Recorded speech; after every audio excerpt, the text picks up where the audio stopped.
தமிழ் மூலமாக ஹிந்தி கற்கலாம் பேசலாம் இந்த ப்ரோக்ராமில் நம்ம ஸ்போக்கன் ஹிந்தி கிளாஸ் 1 பார்த்தோம். அடுத்து இன்னைக்கு 2 பார்க்க போகிறோம் ஸ்டூடெண்ட்ஸ்.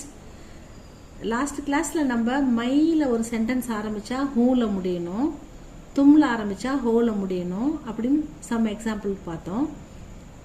நான் மைனா நான், ஐ ஆம், யூனா நீ அல்லது நீங்கள். இது ரெண்டுத்துலேயும் ஒரு சென்டென்ஸ் ஸ்டார்ட் ஆனால் மையில் ஆரம்பித்தா ஹூ, தும்ல ஆரம்பித்தா ஹோ அப்படின்னு பார்த்தோம்.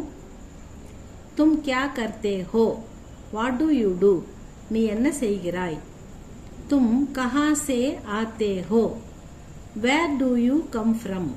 நீ எங்கிருந்து வருகிறாய்? तुम कौन हो? Who are you? நீ யார்? இப்படி தும்க்கு பார்த்தோம். அடுத்தது யகு வகு பார்ப்போம். யகுனா உங்களுக்கு தெரியும், இவன் இவள் இது இந்த. வகுனா அவன் அவள் அது அந்த. எல்லாத்துக்கும் யகு வகு தான் வரும். இதில் ஒரு சென்டென்ஸ் ஸ்டார்ட் பண்ணால் ஹைல தான் முடியணும் ஸ்டூடெண்ட்ஸ்.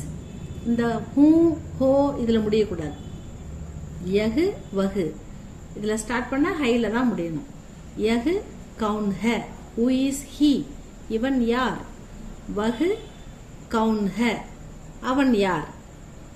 வகு சீதா ஹே, ஷீ இஸ் சீதா, அவள் சீதா. யகு ராம் ஹே, ஹீ இஸ் ராம், இவன் ராம்.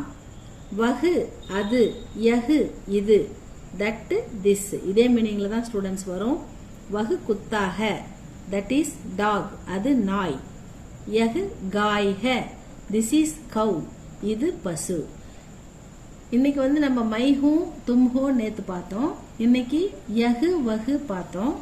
நாளைக்கு ப்ளூரல் ஏ வே இதில் எப்படி சென்டென்ஸ் சிம்பிளாக பேசுறதுன்னு பார்க்கலாம் ஸ்டூடெண்ட்ஸ். இது உங்களுக்கு யூஸ்ஃபுல்லாக இருந்தால் சப்ஸ்கிரைப் பண்ணுங்கள் ஸ்டூடெண்ட்ஸ். தேங்க்யூ.